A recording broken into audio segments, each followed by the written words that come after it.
Welcome to the Wedding Songs Podcast, featuring newly released songs you need to know and the tried and true classics. Get song ideas from the time guests arrive until the last dance of the reception.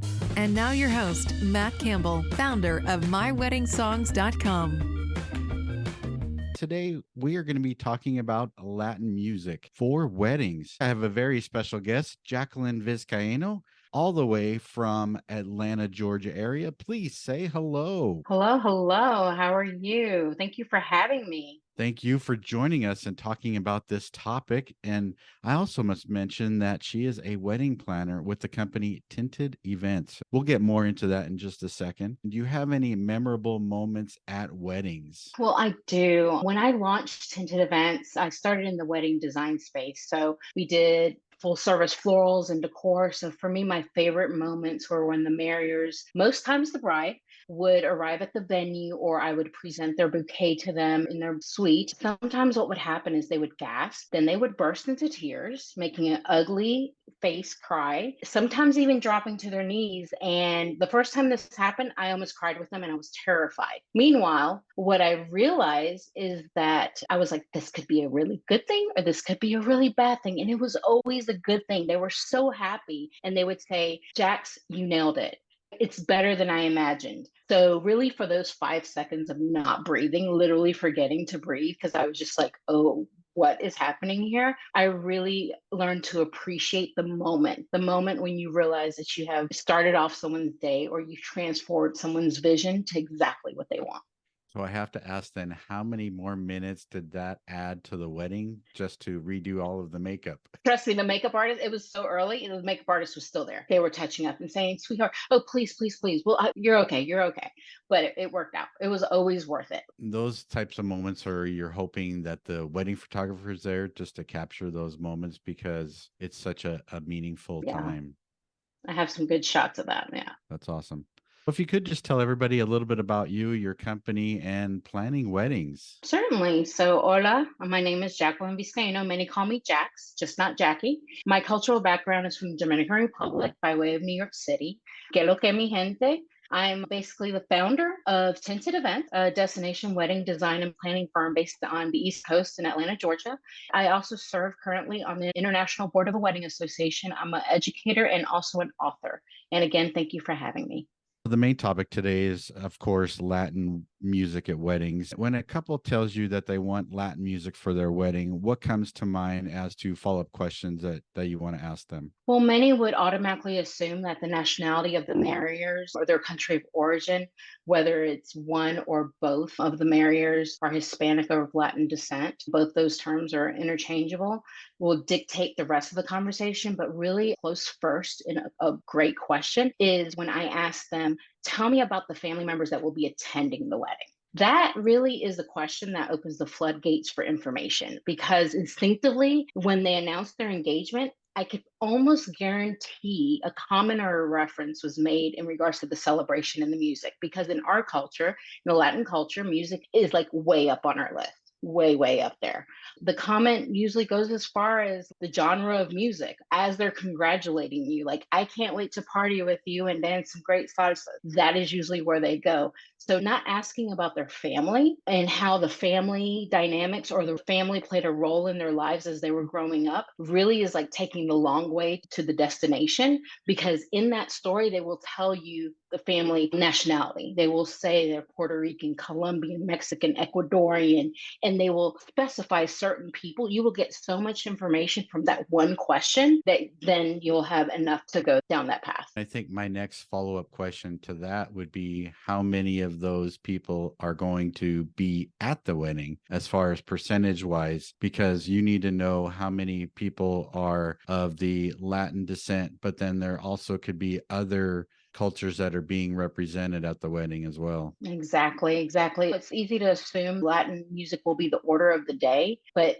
that wouldn't be doing your due diligence, just as you mentioned, because there's a couple of lanes that you can go down. It could be Caribbean, South American, Central American, but is grandma going to be there? Is she going to need some hits from her heritage? Are your cousins, distant cousins, parents, or maybe it's a blended or a fusion family and you don't want to be too heavy on the Latin side. So it can go go many roads. It's funny you say that. One of our most popular lists on our site is the Latin white mix wedding songs for their first dance, because that does happen a lot and they want to represent both cultures. Exactly. And they want to be fair. We live in a world now where our clients want to be fair and diplomatic, and it's not very heavy one or the other. However, you can definitely get people going to some Latin hits. That is a great transition to my very next question. What are some common Latin songs that are played at every weddings that every DJ should know, every wedding planner should know? Well, Matt, that's a loaded question. It can be a yes or it can be a long explanation here. Let's do the long explanation. Basically, we all have class, right? In the English music genre, you have Don't Stop Believing, Swag Surfing. But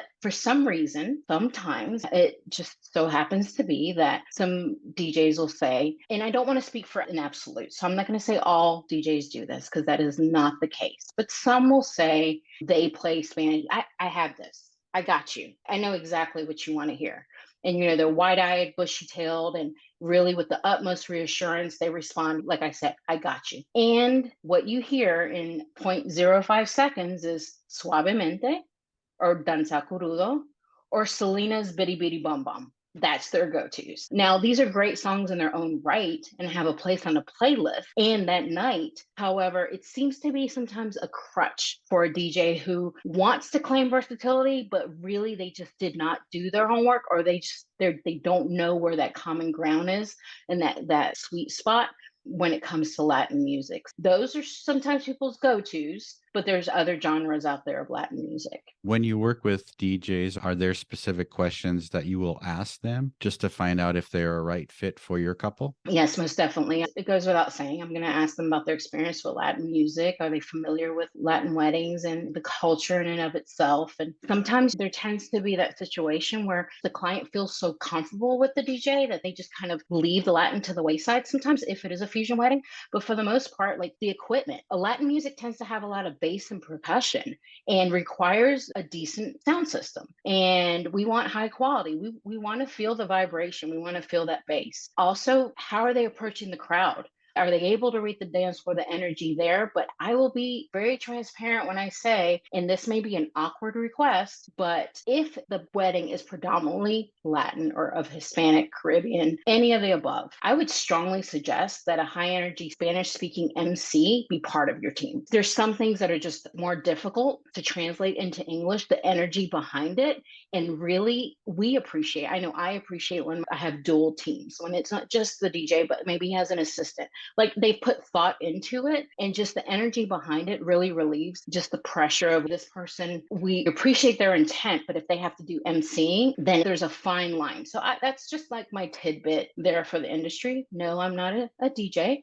However, in my second life, I would love to be, because I love music, but I would probably suggest that. Well, I think exactly what you're saying. Even if you're an officiant and everybody in the crowd is Latin or speaks Spanish, or it could even be speaks Exactly. Korean, whatever that culture Exactly. is, you have to speak that language. That way you can relate more to everyone. Or at least give them something. I know so many people. My husband, for example, he's not Hispanic, but he lived in Miami, knows Spanish fluently, and people just love the effort, just making those that are present feel comfortable in their own space.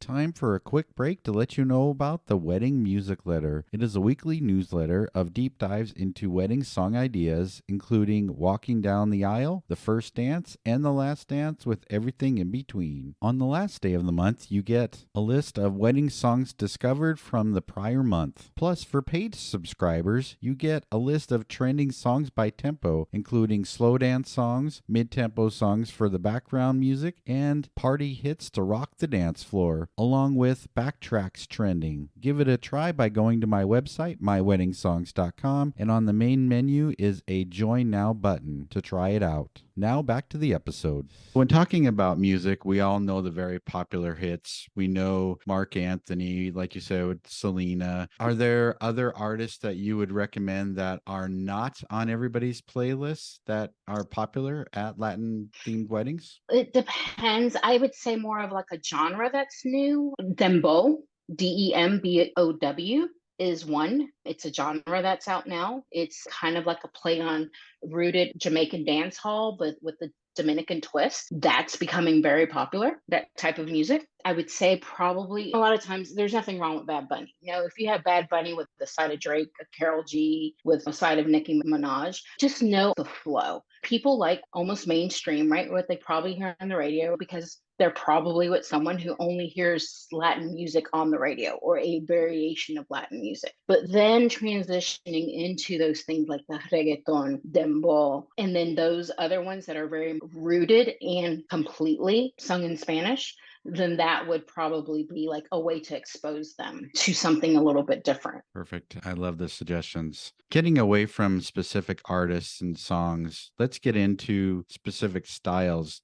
Like you were Mhm. mentioning, are there specific merengues or cumbias or salsas or bachatas? Is there a specific type of music that you would play at certain moments of the reception, meaning as guests arrive, the dancing, during dinner? Yes, almost like in the English speaking realm, you would have Frank Sinatra during cocktail hour in that Rat Pack or something very classical. Having something that is like a type of mix of boleros, things that are from the past that we all grew up with. And even if we haven't heard it, like we know our grandparents danced that at their wedding, that's kind of where they would go on a cocktail hour. Then on cumbia, there's different types. There's Mexican cumbia, there's Colombian cumbia, so that's when their nationality comes into play, where you would put those. We can't forget your live elements as well, the mariachi, but then you have that and you have the hybrids, right? Where they take a little bit of the mariachi with the more mainstream kind of vibes. So it's really just the transition of just like in an English wedding or American wedding, you would just go from one to the other to the other. And by the end of the night, it's just like everyone's just having a blast, high energy dance hall type environment. I think that's pretty common for most weddings near the Mhm. end. It's party time. It's Yeah. time to dance. There are no rules. There's not too much that's off limits. I always say, let's just not break anything and we're good. I reside in Atlanta. And oddly enough, Atlanta is a destination for people because internationally they can all get here pretty well, pretty quickly and reasonably. Most people have a route or two back in Atlanta. So trap music is a thing. So how do you take trap music at the end of the night? Of course, when certain family members have gone to their prospective hotels, you have that trap vibe because that's what people are listening to. But then you take that reggaeton and that dembow and you kind of meld the two. Like that's a really good compliment for each other, to each other. I love that you're blending those cultures and the music just to create that party atmosphere. I love Mhm. that. So, are you seeing any differences between a Latin wedding? I would say Latin wedding is more intentional where they put their Latin music, perhaps depending on the family that's there. Be intentional when it comes to like the first dances and things like that, because you're probably going to have a Latin song. If you have Hispanic Latin parents, you're most likely going to dance a Latin song a lot of times, or at least a mix. But then, really, in the English wedding, I find that they love Latin music. They love it. They're hearing this music. I always say when people are like, okay, well, we listen to salsa. That's what we listen to.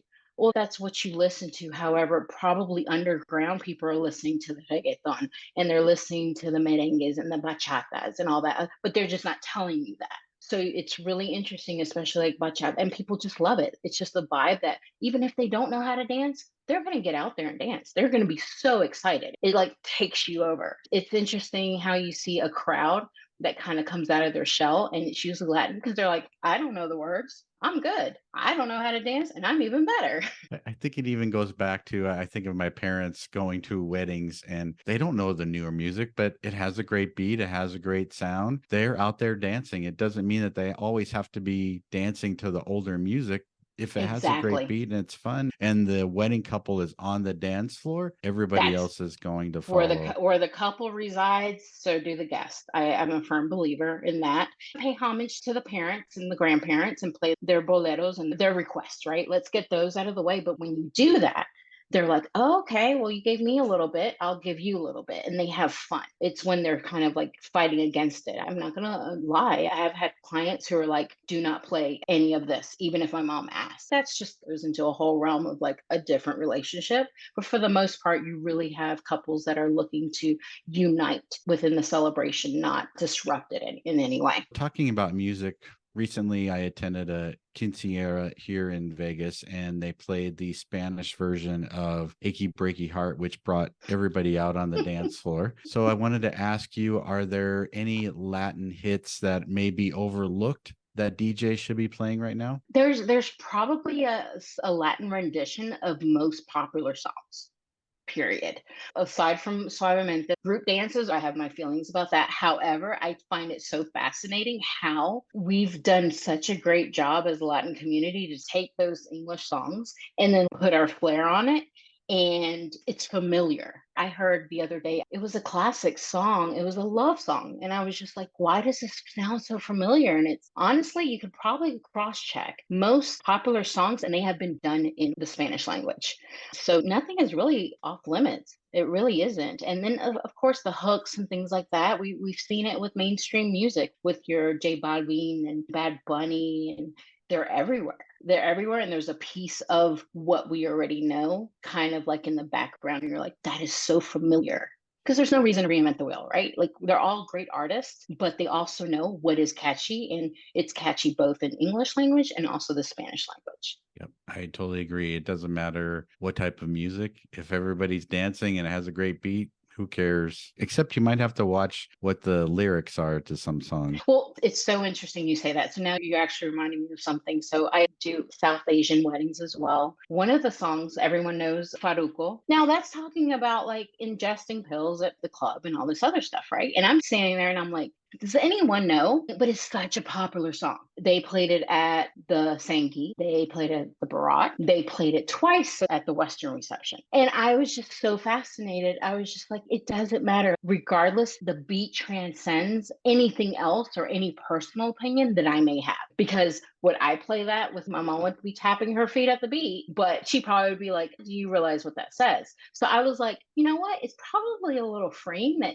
they don't know the words. A lot of the songs that are popular, it's not even necessarily in the Latin genre, but it's a lot of the genres where you're questioning the lyrics. As a DJ, then you got to say, okay, those aren't songs I'm going to play in the beginning of the night. Those are songs Thank I'm going you. to be playing near the end of the Yeah. night when grandma and Yeah. grandpa might already be gone. Exactly. Let's be respectful. You could also something about low lighting and 2 hours of bar time always makes a difference. Absolutely. Getting those drinks flowing. So I have to ask this question. Do you have any tips for couples planning their weddings? Absolutely. And really, my tip for couples and Latin themed weddings would be to incorporate songs that have a personal meaning to them, but also not only them, to their families as well. Include one or two traditional songs from their culture or modern hits that they both love. Almost be intentional and ask for requests prior because, truth be known, you already know this. You will have the uncle and the dad come and they hired you for the night and play what they want to play, and that's not the case. So because that would definitely help, but that would also help them see or everyone enjoy that tune that they actually had a connection to. Also, don't be afraid to mix genres throughout the night. The Latin wedding doesn't have to be exclusively Latin music. Incorporating the other genres, have fun. Diversity is huge. That would be my overall advice is that you really try to encompass. Don't be so afraid. Don't be afraid of your culture and your nationality and what you know, what you've always known or grown up with, because your friends and family are there to embrace you. And one of the biggest parts of you is your culture and your nationality. I love that. I would offer the same exact advice. You just said it way better than I would. Was there anything else you wanted to talk about today? In my next life, how can I be a DJ? DJ's paid to party. I love music.